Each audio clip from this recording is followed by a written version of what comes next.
What's up, everybody? I'm Coots. And I'm Tank, and thank you for joining us for another movie review with us. This week, it's Beverly Hills Cop, Coots' choice. I'm glad you picked it. It's been a long time since I've seen it, actually. When was the last time you watched it for?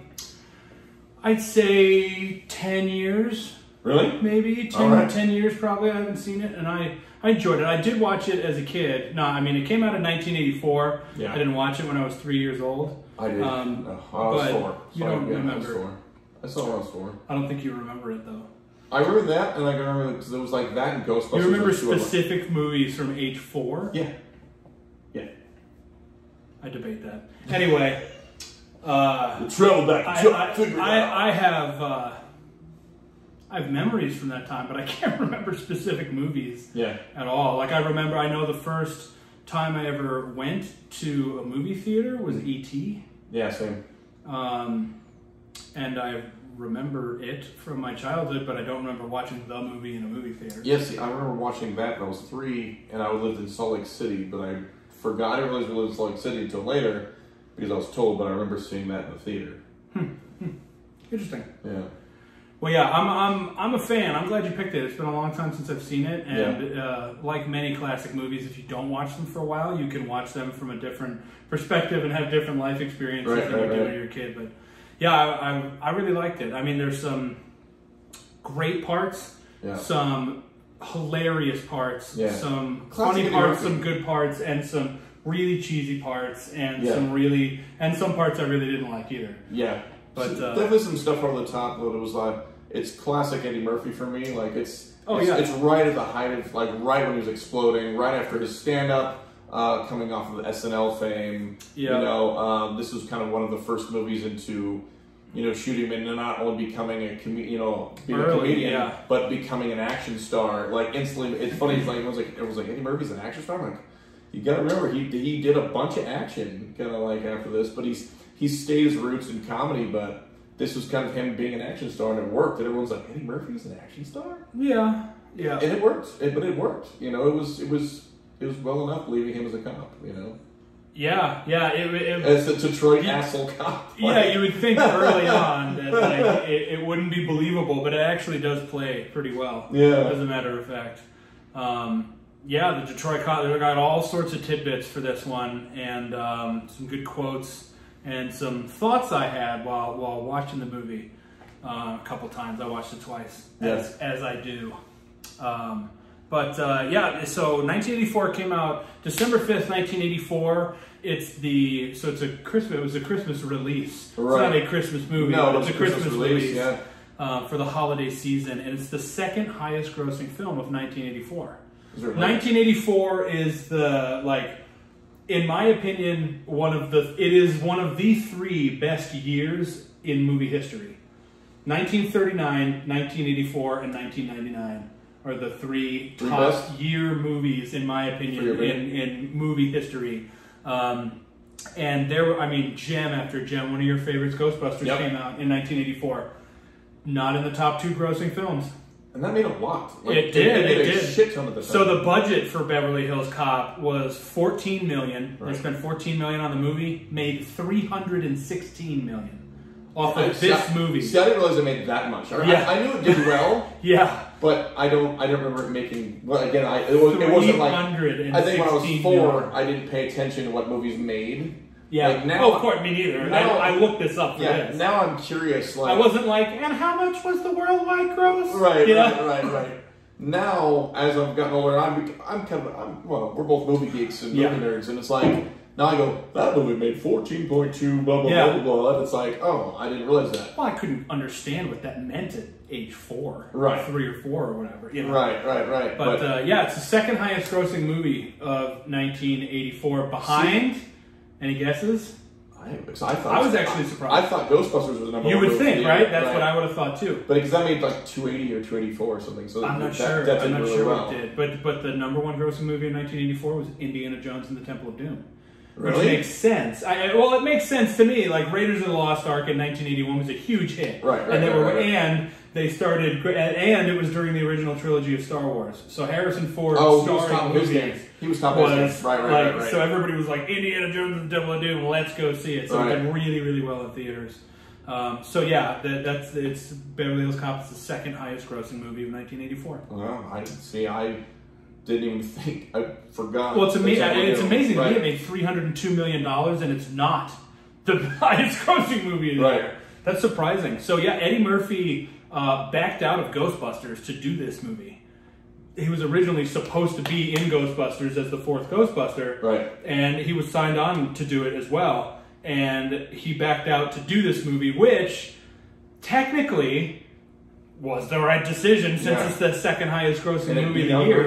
And it beat out Ghostbusters. But honestly, I'd rather have Eddie Murphy in Ghostbusters. I want to see it. Yeah. I absolutely. I love Eddie Murphy, but I thought Eddie already had some. The original 4 lineup of Ghostbusters would have been amazing if it worked out that way. Right.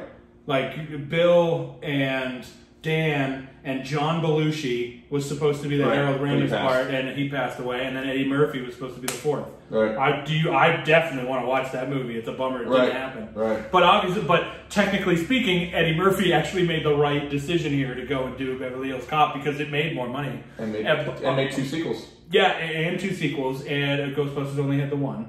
Yeah. But there's more now. But it's surprising. So sequels, interestingly, Paramount agreed to do a sequel at the private screening.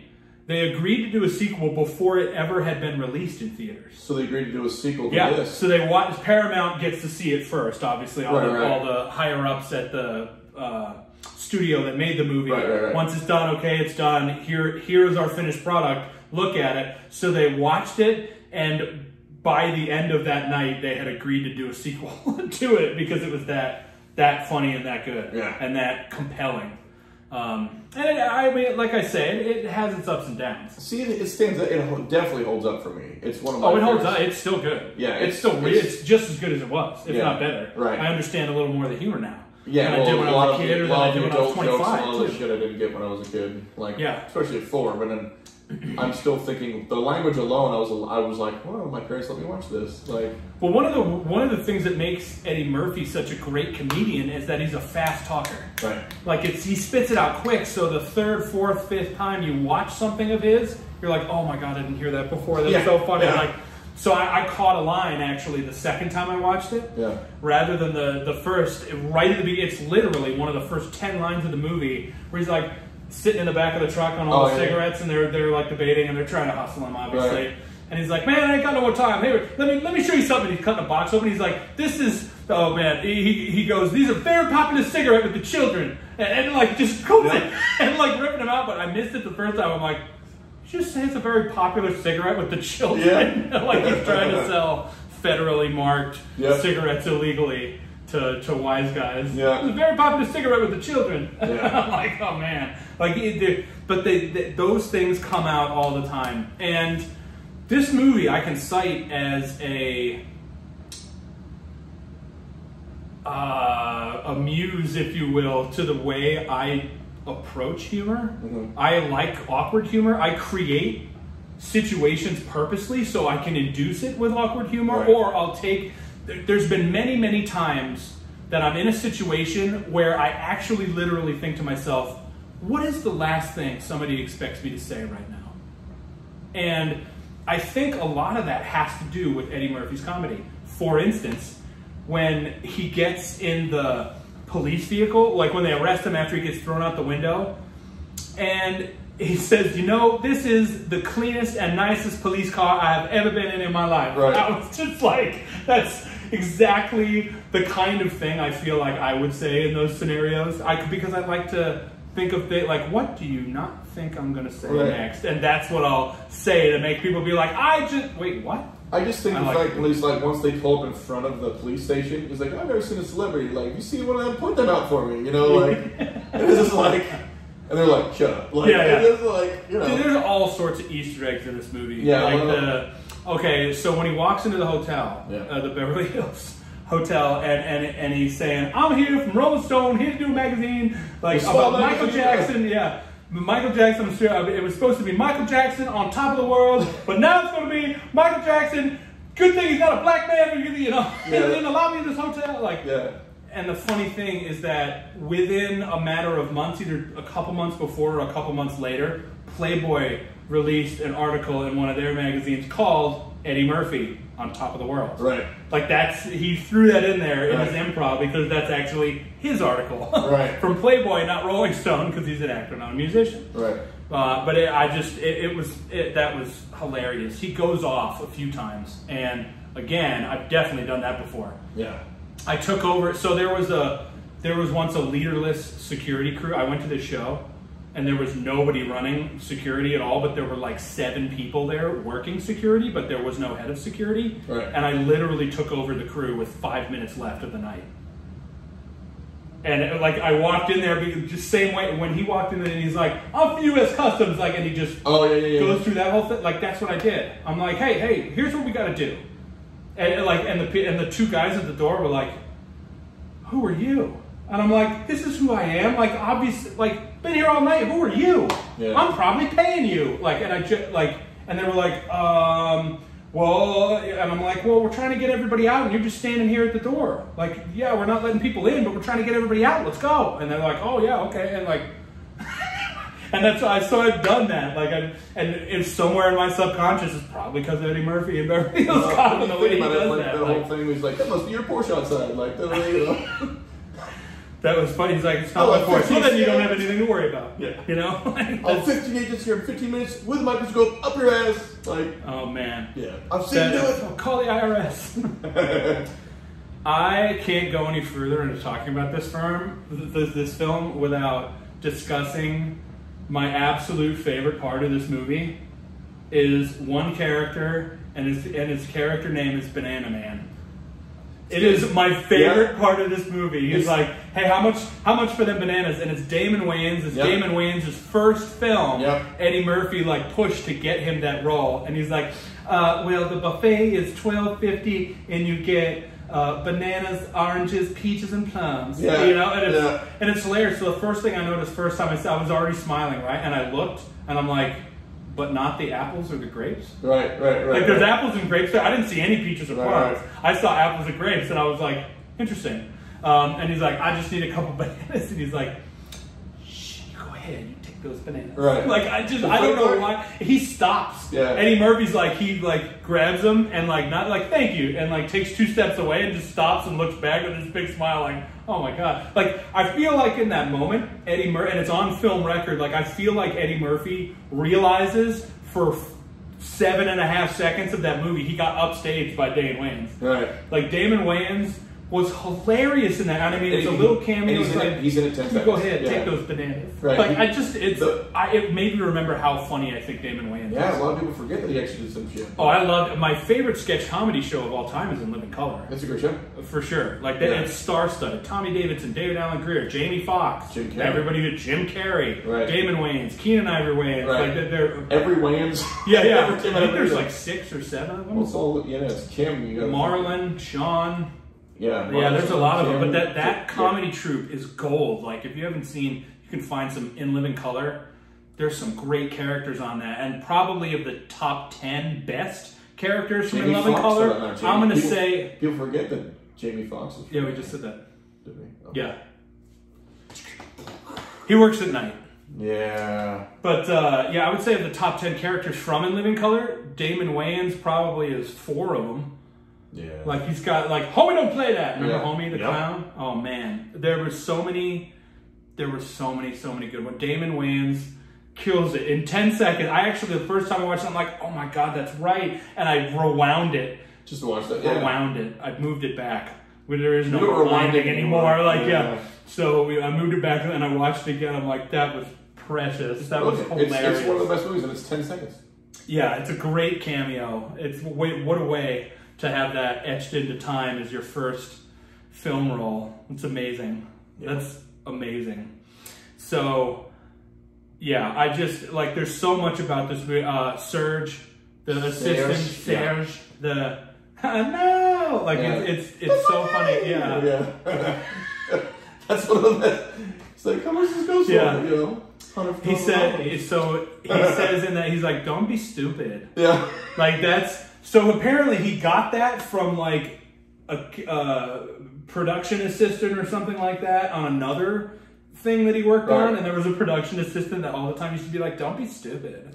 Like, and he picked that up and used it for this movie, and then most people know Bronson Pinchot, if you know it from Perfect Strangers. That show was great. Oh, it was great. Yeah, that was on all the time. Not all the time, but it was on a bunch when I was a kid. Balki Bartakamus. Yeah, right. And he was from Mipos. Yeah. That's yeah. So one of his catchphrase as Balki on Perfect Strangers was, of course I don't be ridiculous. Right. So don't be stupid actually worked into don't be ridiculous. Right. As his catchphrase as Balki later on. So that's actually where that came from. A couple other, there's Paul Reiser. Yeah. Early Paul Reiser cameo. He ended up being, correct me if I'm wrong, but he ended up being in Beverly Hills Cop 2. Yeah. Right? Or 3? I think it was also 3. Was he? I want to say he makes a quick cameo, but... My God, his character was annoying. I mean, that was the point. Yeah.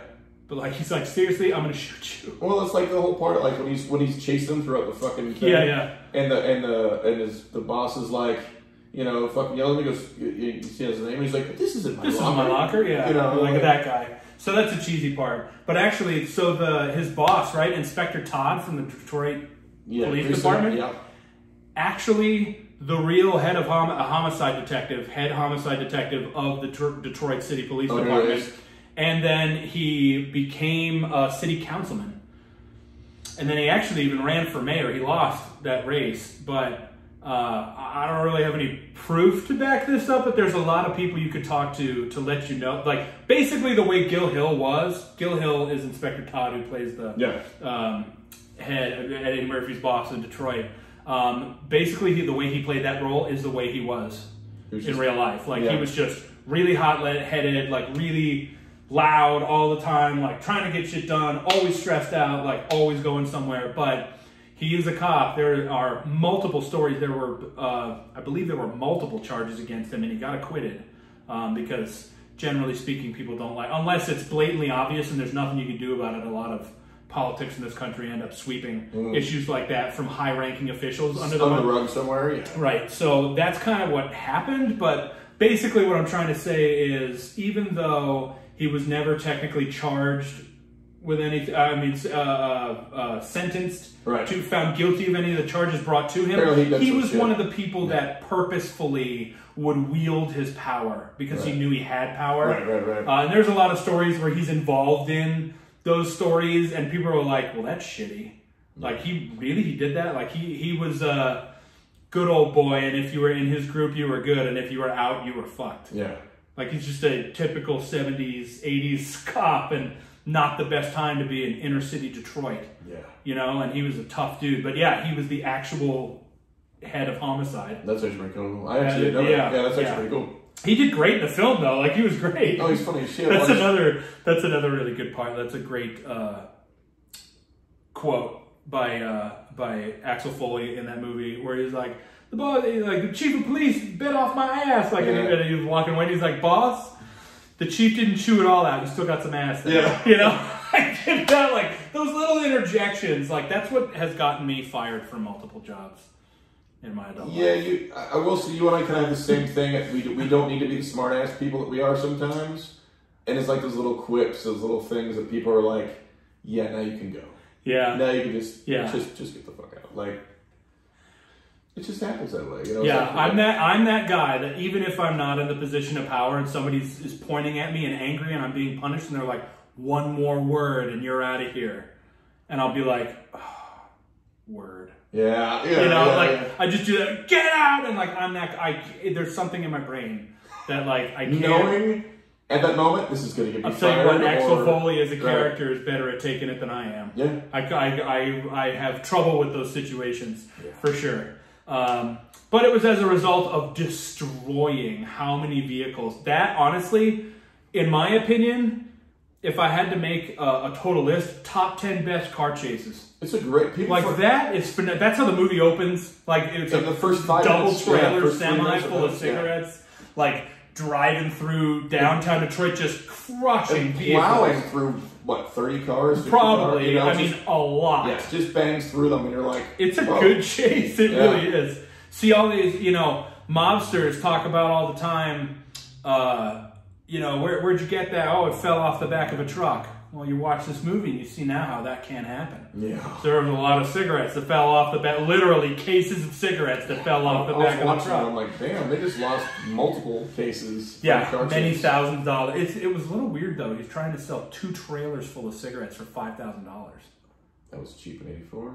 I mean, black market stuff is generally always cheaper. That's the purpose of it. But $5,000 for 2 trailers of federally stamped cigarettes, even in 1980, it's way more expensive. That it was like $2, $3 a pack then. But still, that's way discounted. Moment too where he's like, I think that just makes it a felony. He stiffed us. They stiffed us. And he's like, no, they didn't stiff me. I'm like, yeah. And the quote was for $5,000. We'll read it slowly. $5,000. $5,000. Yeah. It's so hard to bring up or recite Eddie Murphy or lines from it without trying to do his voice. And everybody's awful at it. Yes. Yeah, pretty much everybody is bad at Eddie Murphy voice, but everybody tries. In your head, you're Eddie Murphy. Oh yeah. Yeah, you're like people. I'm aware that I don't sound like Eddie Murphy. I might be able to get the timing and the delivery right, but I don't have the vocal control. I think that he does, like the way he can break in like the middle of. It seems like he can just shift, like like Robin Williams in the middle of a thought. He can break into some character. We're not gonna fall for the banana on the tailpipe. That scene is so funny. Like. He's like, who are you? We're not going to fall for the banana on the tailpipe. What the hell? You've been hanging around this white guy too long. 16? We're the first 2. Yeah. And that stupid guy. We're not going to fall for the banana on the tailpipe. He's like, hey man, you'll do better. I'm like, we're not going to fall for the banana on the tailpipe. Like that's got to feel more natural, brother. That whole scene, like ripping that dude for like 4 seconds is fantastic. Oh, it's so good. It's so good. It's so good. But there's cheesy parts too. Like and they rub me the wrong way. I don't like campy. I don't like cheesy. Okay. So like when those things happen, I'm like, ugh.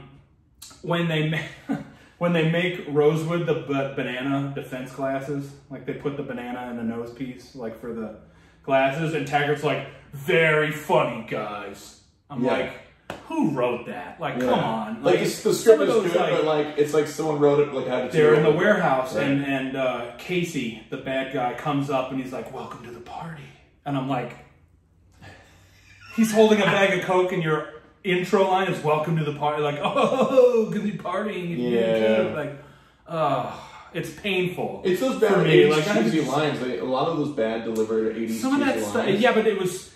That's what's interesting about this movie is it's like a crossover between an action movie, a slapstick comedy. There's some dramatic scenes there. I mean, it waves back and forth, which makes it impressive. But when it waves into cheesy slapstick, I didn't like it.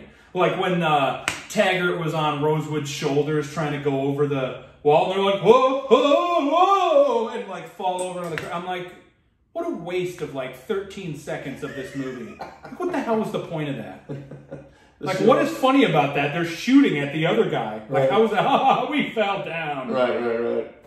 get your ass over the wall and go back up your dude. Like, what are you doing? Well, it's like, it's watching it. It's like, what, like, I'm trying to figure, like, watching out the, you know, the police department, and I'm like, are you guys trained in anything? Like you guys all this, you know, it's like watching those bad commercials or the bad, like, fake commercials they show of, like, people are like, white people. It shows, like, people falling and dropping stuff, like, bad commercials. It's like bad commercials, and everyone in the or like video, Lifeline, I've fallen and I can't get up. Right. And she's walking with a tray of Jello. It's like, whoa! Yeah.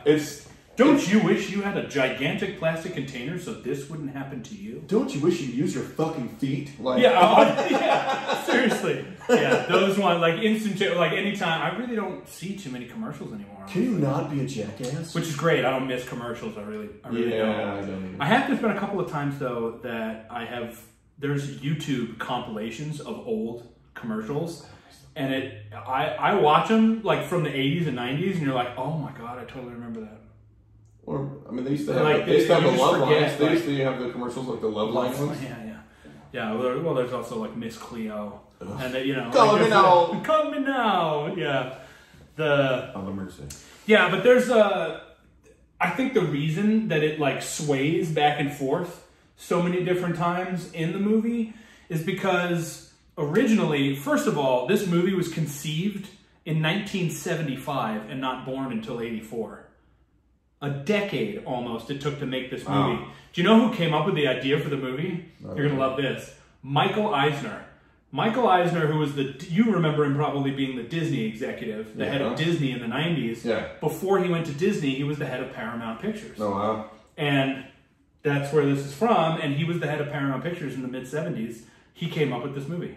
Michael Eisner, of all people. And originally, it was supposed to be serious, which is why it kind of wavers back and forth. So originally, they had started production, too. It was like 2 weeks before filming.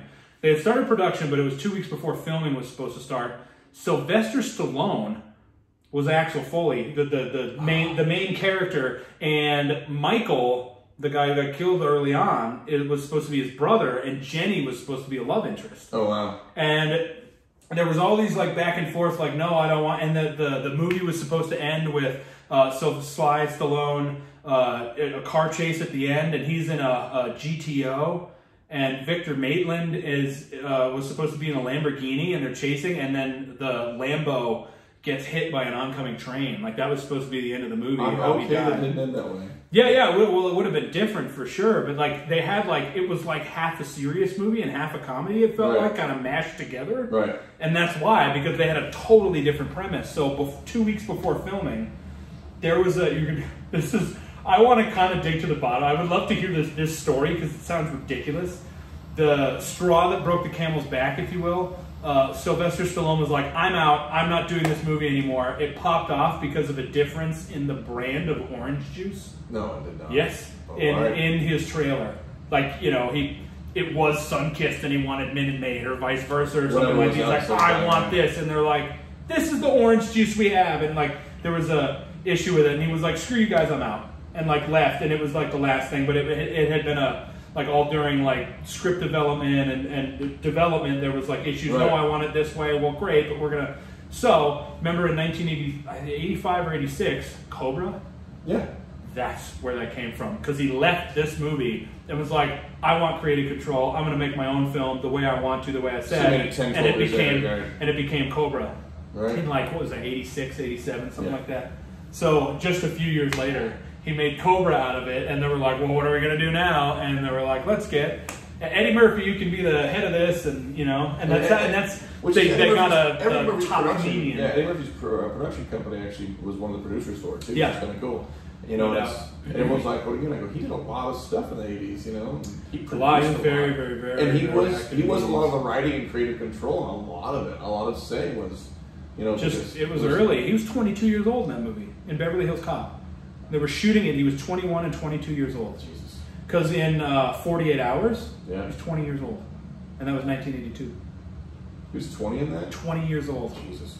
I put that on my list to go back and watch that. I saw it once. I haven't watched either one of those in probably 10 plus years for sure. Yeah, but that's why I think it wavered back and forth into like a serious cop drama, and then it was like hilarious in comedy because they put a comedian in the title role, but it was not supposed to be that way. Right, which I found pretty interesting. It is trippy that the moments where he has to be like a cop or a badass, and he pulls it off pretty solidly. I will say there are a couple moments on the punches or hits, and they look kind of silly. Like some of them are kind of goofy. Well, one of them, I can tell you, it's a little tidbit. If you go back and watch it again, where he walks into the, whatever the club is, the Hammock Club, the breakfast buffet, right? And Victor Maitland and his henchman, Zach, are sitting there. Such a lame henchman. Zach. Yep, it doesn't even have a last name, just Zach. Yeah. When he grabs him and throws him into the buffet table, go back and watch it. It's this like gigantic black dude with a mustache. Like it's obvious. It's like way larger than Eddie Murphy is, and you get the. So when he's throwing him into the table, like now you can see, and you can see it. He's like big, burly dude. That like it's obvious stunt double. I haven't watched the video. Yeah. I noticed that when Coming to America too, when they're doing the flip in the beginning of the movie. Yeah. And you could tell you're like, well, you kind of punchy there when you come to land again. Yeah, another one. It was big year for this guy. I'm sorry, I don't know the actor's name right now, but the waiter that kept like serving the food to the cops on stakeout outside the hotel, right? That's Freddy from the Karate Kid. Oh, he's the kid that like when he's like, yeah, and Daniel LaRusso kicks the door open and smashes total stranger in the face because Daniel LaRusso's the best guy ever. Right. Freddy, it's the same guy that's like the waiter for like bringing the food to the car. Right. You know, while he's stuffing the bananas in the tailpipe. You know? That guy is the same guy from Karate Kid, both 1984. So it was a big year for him. Good for good little tid rolls. There's other stuff too. I got a bunch of tidbits for this. Yeah. There's they made this up. It's funny to think about this now, but this movie in 1984, they made up the concept of a satellite tracking system on police vehicles. Oh, wow. It didn't exist when they were filming this movie in 83 and 84. Right. It was not actually something that was a real thing. And they were like, let's satellite tracking system for the police vehicle. Where they're at. What? Now we have GPS. That's exactly what that is, but you can actually pinpoint your phone and how people get here through everything. It's a trip. But that was the thing that was kind of I guess that never dawned on me, even watching as an adult. And I was like, they didn't really have that, you know? Like, nope. I didn't think about Not a real thing. I just watched it like in 1984. Cool. Where are they at right now? You know, okay. It never dawned. Even as an adult, I guess I was like, cool, movie's on. Like it never. Well, if we were watching it at any point in the last 15 years, it makes perfect sense. Right. But when they released it, it was not a thing. That didn't exist. Right. That was not something that happened. I got to tell you, I forgot how unbelievably annoying synthesizers are. Do you not like the I do song? not like the. No, it's not. Yeah, I know what it is. You don't like it? So yeah, in the 80s, they were played on. So that theme was played on 3 different synthesizers, and the Christmas season of 1984, one of the big things was called a Casio micro keyboard. Yeah. I do remember those. A little micro keyboard, which subsequently, very quickly after, started getting banned in schools because that's the easiest thing for anyone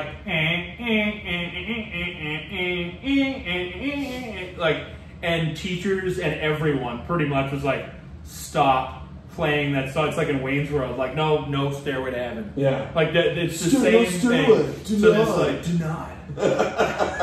Casio micro keyboard playing the Axel Foley theme, and it's really annoying. Yeah. I find it incredibly annoying. Like the sound of synthesizers aren't generally my thing. There's very few songs that they work in for me. And this is not one of them. I genuinely like that tune, and I'm like, yeah, every time it's on. It's so, like, to use a word the kids say, it's so basic. Yeah. It's just so, it literally and figuratively is so basic. Yeah, and I don't know, I get excited when it comes on. I'm like, cool, I'm excited. Yeah. Watching this movie. I mean, honestly, though, the soundtrack is pretty good. I like the soundtrack. Yeah. That was a huge hit song, and I understand I'm in the minority by not liking it all that much. But the soundtrack was actually pretty good. Like, I love the way it opens. I love the Heat Is On by Glenn Frey. I'm a fan of that movie. I always... He hates the Eagles. I do hate the Eagles. No, Do you hate The Heat Is On? No, I like that track. It's a great song. I like that track, but I always thought it was Kenny Loggins. I think that's fair. Because Kenny Loggins did like every 80s soundtrack minus a handful. He did a lot. Yeah, he did a lot in the 80s. That was definitely late 70s Loggins and Messina, and then he was just Loggins after that. But like The Heat Is On sounds very Loggins-esque. Right, and I always thought it was Kenny Loggins. And then like, that was something you pointed out. I'm like, no, it's not. It's Loggins. We're like, no, dude, it's Glenn Frey. So I posed this question to you and to everybody out there. Does anybody else have a hard time taking Judge Reinhold seriously? In anything. In anything. And I'm not dogging on that. I actually like Judge Reinhold. He's fine. He's great in Fast Times at Ridgemont High. Yeah. I thought he was good in this movie. I just have a tough time taking him seriously. And it doesn't really matter. I mean, the guy's sitting back laughing now because of his career. He's had a great career. Yeah. But he just, he's been in a bunch of big movies. Big, yeah. A bunch of memorable movies. Anything up until, 80s and 90s. But he's done some shit. Even the Santa Claus films are all big hits. Yeah, where he was in all the Beverly Hills Cop movies. And he was in. It's all these, and I'm like, but watching him the whole time, I'm like, I have such a hard time taking him seriously. Well, he can't. I don't think he's that good of an actor. I really don't. Well, he's not. I don't think he's a Oscar or Golden Globe caliber actor. He doesn't turn in performances like that, but. Obviously, he's good enough to get these roles. Yeah. But I just have a tough time. Like I said, I don't dislike Judge Reinhold. I really don't. I don't dislike him. He fits the parts he plays. Yeah. But I just have a really hard time taking the guy seriously. Yeah. I do. And there's just, a lot of this movie was improv. Yeah. They cast those two together because they work together the best. Judge Reinhold and John Ashton. They did a great They were great. Job. Actually, their screen test, here's a tidbit, their screen test is what Judge Reinhold was sitting there, and he was like, apparently, when somebody dies, there's 5 pounds of undigested ground beef, in there, and he was like, why would you think I want to know that? And he's like, eat a lot of ground beef. Yeah. It was just, that was funny, and everybody thought it was funny, so they cast those guys. But those guys, it's well known that there's many, many hours of video of them losing their shit. They could not keep their stuff together with each other or with Eddie Murphy. You can see it. There's a few parts in the movie where you can see it where they had to choose the best take because they had to move on and they were there they probably have done 50 at this point. And so the Super Cop monologue.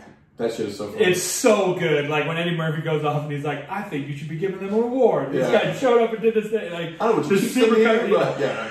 It's so good. It's so good. So during that, the way as he's working through that, you can see John Ashton, who's the guy who plays Taggart. He's just rubbing his eyes, but if you look at his mouth, he's trying to bite his lip, and that's what Judge Reinhold used to put his hand in his pocket and pinch his leg so he wouldn't laugh. So stop laughing. Yeah, so he wouldn't laugh. And John Ashton's totally losing it the whole time. He's just rubbing his eyes, and his mouth is well.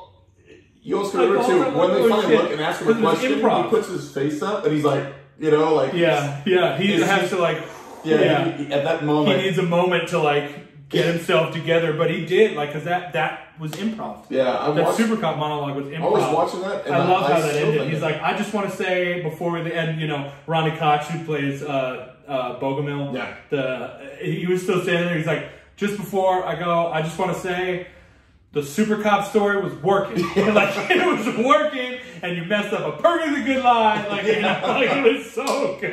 Yeah. And that's true. I think you really actually bought it, Yeah. All you had to do is be yeah, that's how it happened, and it probably would have moved on there, I loved it. I definitely thought at the end, I remember thinking at the end that Taggart was going to blow it and be like, no, sir, that's not what happened, Yeah. And go out and he was like, that's... Yeah. Just like the lieutenant said, you're like, yay! And the movie, when the chief walks away, he's like, line your ass off. Yeah.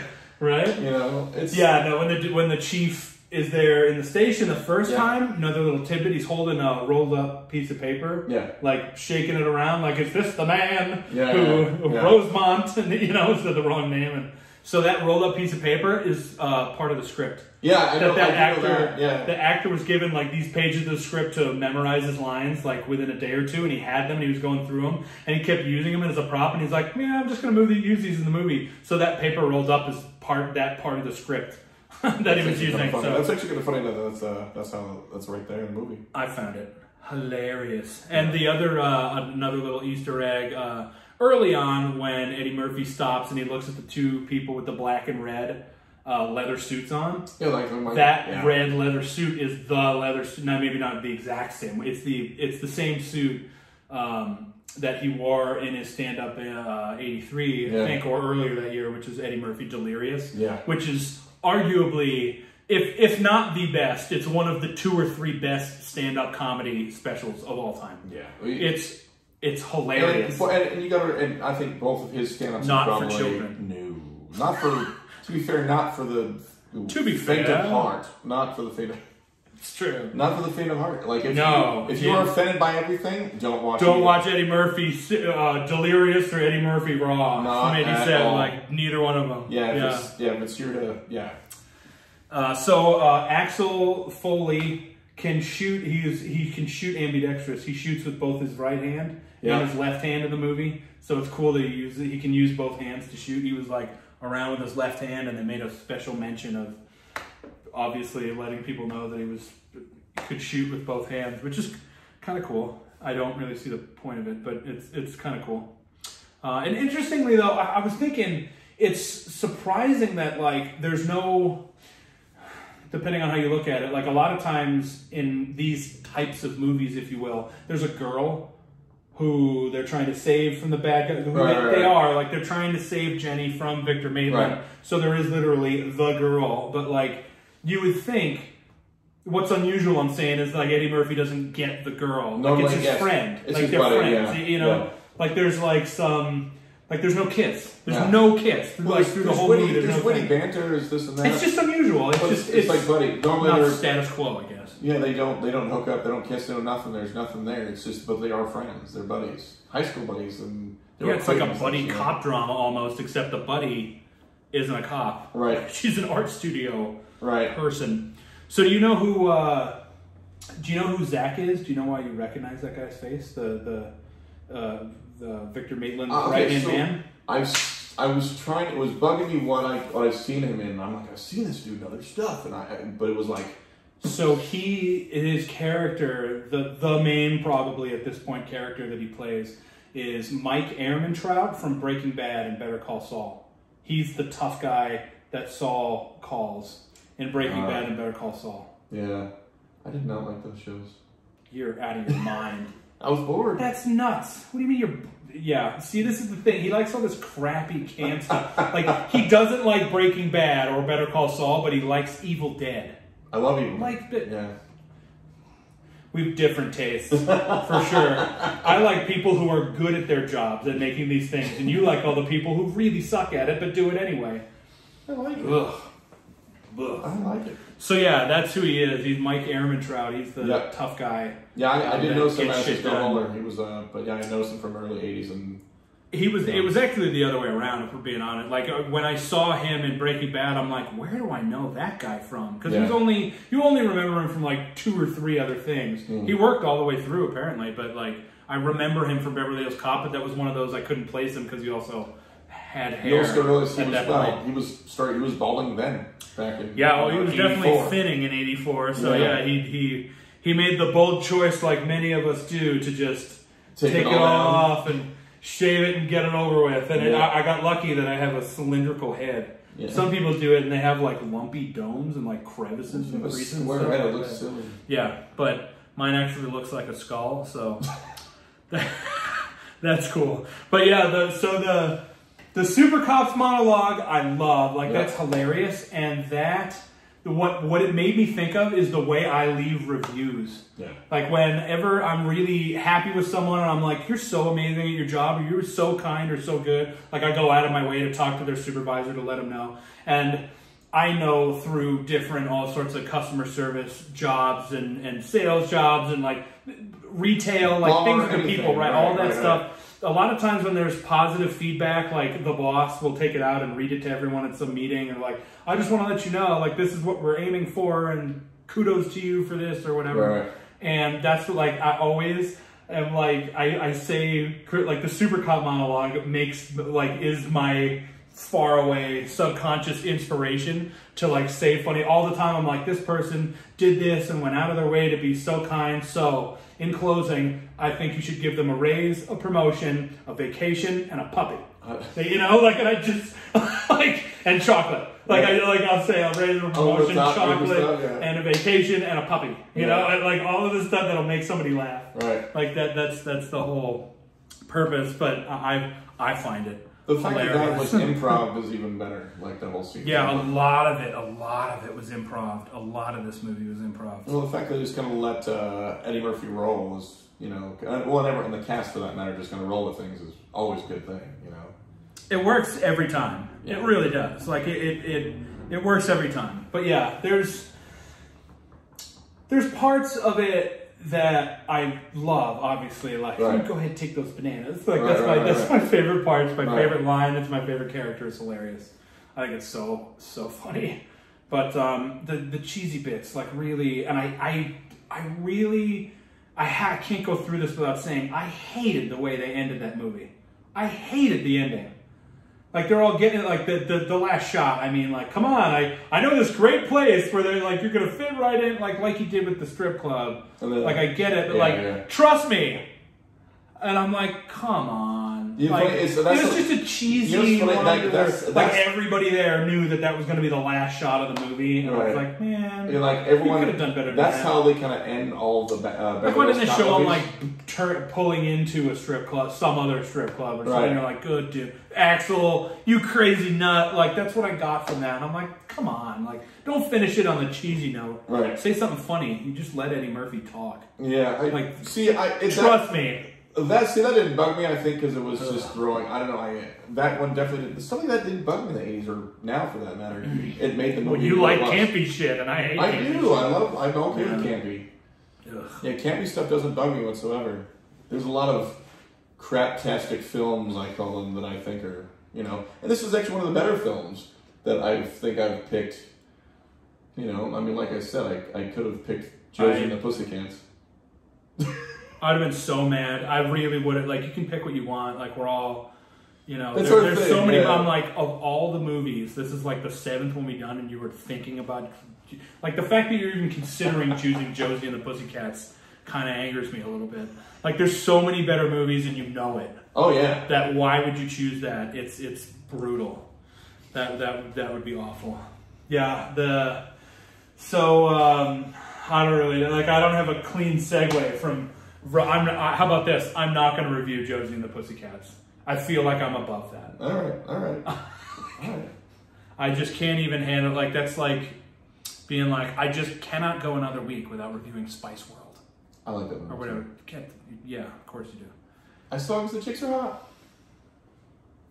On a silly note, my buddy and I were the only two dudes probably in the theater when that was being shown in my hometown. Which? Spice World. Really? Yeah, they're like... You were like your dude friend? Well, I think whatever action movies out at the time, they were like, 2 for Spice World, please. You know, and it was like... You probably did put on a lower voice for that, too. 2 for Spice World. You know, and it was like, what? And I'm like, what? They're hot. You know, it was like, it was kind of funny. It's a dumb movie. I like crappy movies. It's pretty bad. Like, not even like Charlie's Angels. I like that. Full Throttle, like, they were bad, but they were miles better than Spice World and Josie and the Spice World is terrible. Like, Spice World is a terrible movie, but I thought... Typical patriarchy and... I legit went to saw them female belittlement. Yeah. I went because they were... Angels, but... I went and saw them because they were hot chicks. He's a very deep character. Not really. None whatsoever. He's trying to give you the BOD, bro. No, I like the boobs. Trying to give you the benefit of the doubt. Benefit of the boobies. See, I said BOD for benefit of the doubt. He's like, I like boobs. Yeah. Okay. BOB. Anywho. So yeah, I actually, I think this movie is really funny. I really didn't remember it, honestly, being as good as it was. I didn't think. Yeah. I was like, again, that was another, like last time, you were like, we're going to do Beverly Hills Cop. And I'm like, really? Yeah. Like, of all the movies you could have chosen, you chose Beverly Hills Cop, but it's a good one. Like, I'm glad you picked it and I watched it again. I would not be, I guarantee you I would not be glad if you picked Josie and the Pussycats. Oh, yeah. That's why I said I was thinking about it. He fucked with me for fun. Part of it was a little bit of a dig, you know. See it. I hate campy movies. What buttons? And there's not a moment in that movie that isn't campy. Yeah. Like, it's awful. Yeah. The whole thing. Yeah. But that's what I'm saying. Like, there's so many movies, literally thousands and thousands of good movies that you and I have both seen. So the fact that Josie and the Pussycats even came up is just bothersome. It makes me worry about the future a little bit. I'm not gonna lie, it does. I have clearly some my choices have been sticking to the classics. I have some in mind. Yep. I believe you, but they better not be a waste of time. Just saying. They probably will be. He's gonna make. I won't make you watch the Brady Bunch sequel, okay? Good. I know. Yeah. It's not good. It's Tank's top 5 movies. The show is not even top 5 shows. No, it's a terrible show. It's not a terrible show. It was not a terrible great. show. Not for that time. You weren't there. You were not alive during the time and conscious. It wasn't good when I was alive to rewatch the reruns. It wasn't. It was alright. It kind of fit into the genre of the time, though. Like the Brady Bunch one, like probably if you listen to the Carpenters, you like the Brady Bunch. And I hate the Carpenters. Okay, but you were born in 1980. Right. This happened in the 70s. Right. So that's what I'm saying. Like you can go back and look at old stuff, reruns, like I have, like he has. We both have, but we don't remember what it was like in that moment because we were not alive at that time. So we're looking at it in the past from a different time, from the future, literally. So it's like the most racist thing on TV of all time, like All in the Family. Yeah. You know, I wasn't there. Like we weren't alive in the 70s to be watching that at the time for it to reflect the views of these old white men that thought it was hilarious. You know, I still think it's funny. I don't. I think it's I think it's comedy. Yeah. I recognize it as a form of comedy, but I don't think it's funny. It's just so it's demeaning. I don't really like anything that demeans anybody for the most part. I'm a little more sensitive to that shit than he is. He is not sensitive to that shit at all. He doesn't give a fuck. No. Like if it's funny and you think it's funny, nothing else matters. Exactly. That's not the truth for me at all. Yeah. Like just because I think it's funny, if I find out somebody in the room or around is like really offended and upset by it, I'm not going to show it on purpose just because I think it's funny. I consider other people's feelings is what I'm saying. Oh no, I don't. He does not. I do not care. I do not care. I don't care.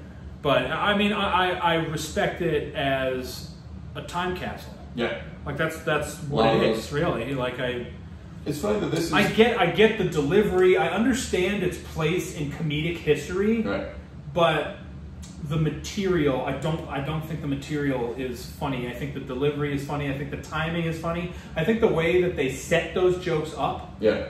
Is very funny, but the jokes themselves, the material, is not funny. Like it's incredibly racist and mean and rude, of course, and hurtful and demeaning and oppressive and like all of those things. I just not a fan of it in general. But like I said, I respect its place in history. Yeah. I'm just glad it is history in the television form. Yeah. It's unfortunate that we haven't been able to progress a little further in the last 50 years. But what are you going to do? Yeah. It's not my fault, I don't think. You know, I don't. If anything, I'm trying to help the little bit that I can. I don't want to make the situation worse. Yeah. But yeah, Beverly Hills Cop is a classic. If you haven't watched it in a long time, it holds up really well. It did. Like I was wondering if some of the couple of goofy parts. There's a few cheesy bits like for the whatever hour and 45 minutes that it is. There's like 6 total minutes of cheese. It's not enough. If that. Like I might be exaggerating, but like it's not enough to affect the overall like effectiveness of the movie. It's still hilarious. Yeah, I think it's a classic, especially now. It's a 36-year-old movie. Yeah. You know, and everyone's like, really? I'm like 84. 84. 1984 is now. 84. You know, or 37. 30. Well, it'll be 37 in December. Yeah. So it's a 36-year-old film. 36 years old. Yes. So what's your rating? Out of a 10. Yeah. For me, it's an 8.5. 8.5. Yeah. Wow. That's a liberal rating, my friend. I give it 8.5. It's still a good one, but I'm going to give it a 7. Yeah, it's absolutely one of my favorites, especially action comedies. It's one of my first introductions to Eddie Murphy. For me, it still holds up. I've watched this so many times, and I watched it every time, and it's like I don't watch it going, God, that sucked. I watch it going, that's so good. Like, that's so great. I'm going to change it to 7.5. Right. I said 7, and I'm like, nah, I think it's a 7.5, so I'm going to go 7.5. Right. You're an 8.5. Yeah, I think it's some of Eddie Murphy's best work, in my opinion. And it was kind of right off his first stand-up, as well as SNL, some of his other early shit. I think it was after, it was a couple years after 48 Hours, which I liked this one more than 48 Hours, but I do remember liking 48 Hours. But this one, is my opinion, it's probably my favorite Eddie Murphy film, if not my number 1 or 2, but it's right there in some of his best work. What's the other one? Coming to America. Okay. You know, and then it would be Trading Places.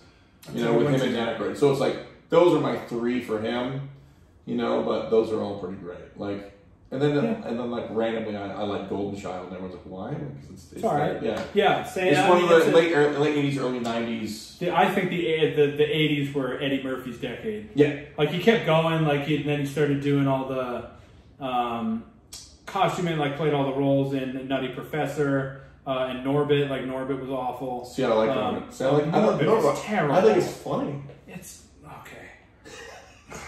God, what is awful, dude. But I also like Vampire in Brooklyn. What does that say? That you like you have no taste in movies. I like Vampire in Brooklyn. I do. It's like, it was a Interview with a Vampire, or Vampire in Brooklyn. I'll go Interview with a Vampire. Well, that's nice. Bram Stoker's Dracula versus Vampire in Brooklyn. Vampire in Brooklyn. That's ridiculous. It's ridiculous. How can you... Anyway. We're reviewing Beverly Hills Cop. Right. Not that. Yeah. I have a tough time. We disagree on a lot about movies. Like, there are some we can respect this or respect that, but when it comes to... I like this. Like, as you can see probably by now, a lot of the time I'm like, what? What?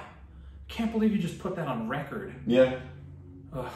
Anyway, I'm the artsy one that's like that likes the deep stories. No. And the hidden meanings and the it can be slow if it's serious. Like I'll tell you one that I'm really excited to watch. The 2 things that are really slow, and you probably, if you've seen either one of them, you probably hated them. The musical that I have never seen it, and it's on my list, and it's in my list actually, is Fiddler on the Roof. Never seen Fiddler on the Roof. I never want to watch that ever again in my entire life. See, but the other one, but not because I hated it. I do enjoy it. It's because my dad watched that like a million times, and I just never want to watch that ever again. To me, the 2 top movies I never want to see again are that and Dr. Zhivago. That's the other one. That's the other one I was going to say is Dr. Zhivago. I really can't wait to watch Dr. Zhivago. I like those kind of stories. Those are my 2 movies. I don't know if I'll like those because I haven't seen them. My dad watched both of those on repeat, and those are my number 1 and number 2, the 2 movies I never want to see again. I have not seen either one of them. Close number 3 is fucking Sound of Music. If I can never see those 3, I'll be happy. I can't believe that's offensive. I fucking hate that. You're wrong. That should be burned. That's ridiculous. Nobody should be allowed to enjoy the movie because you don't like it. God, no. That's ridiculous. That's outrageous. It's a phenomenal... It's also based on a true story. Like, it's such a good movie. I hate that movie so much. Timeless musical of all time. I hate that movie. Like, with a passion. Yeah. With every fiber of my being. Like, I hate that movie so much. We're going to have to get into that some other time because that's just ridiculous. I want to know why. So, okay, it's an 8.5 rating for you, 7.5 for me. It is now my choice to choose the next movie review, and it's going to be, I can't go any longer without reviewing my absolute #1 favorite movie of all time, which is Star Wars Episode 5, The Empire Strikes Back. I'm sure eventually we'll do A New Hope and Return of the Jedi because I love those too, but The Empire Strikes Back is absolutely one of my favorites. It's my favorite movie ever. It's not my vote for the best film of all time, but it's my favorite of all time. It's my favorite of all the Star Wars, and I'm a big Star Wars nerd. So we're gonna do Star Wars Episode 5, The Empire Strikes Back for next time. I love that movie. Yeah, I can get behind that.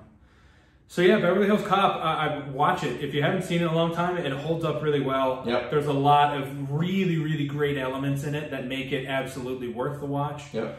The story's good, the action's good, the acting is still holds up. Minus, of course, the couple cheesy parts. Yeah, there's cheesy parts. But it's still a great fucking flick. It definitely holds up after almost 37 years. Yeah, it's still in my opinion, it is Eddie Murphy's best work. But that's not in my opinion. But it's for most people, for him, it'd be at least your top 5. And that's about. Oh yeah, I'd say that for sure. Right. I don't really know. I've never laid out all the Eddie Murphy films to do a top 5 of that. But, right. I would say that's definitely in there. I'm not sure it would be my favorite. Could. Yeah. I don't think it would be my favorite of all time of Eddie Murphy stuff, but it's a good one. It is definitely worth a watch. It's very, very funny. Even almost 4 decades later, it's very, very funny. It's absolutely worth your time to go revisit it if you haven't done it recently. So yeah, thanks so much for joining us. Yep. For another movie review. Please make sure that you hit the thumbs up, like button on this and comment. Tell us your thoughts. Share it. And please subscribe to our YouTube channel, Radio Rhapsody with Coots and Tank. And we also have a Facebook page named the same thing, Radio Rhapsody with Coots and Tank. So please follow that too. So I'm Coots. And I'm Tank. And we'll see you next time, kids.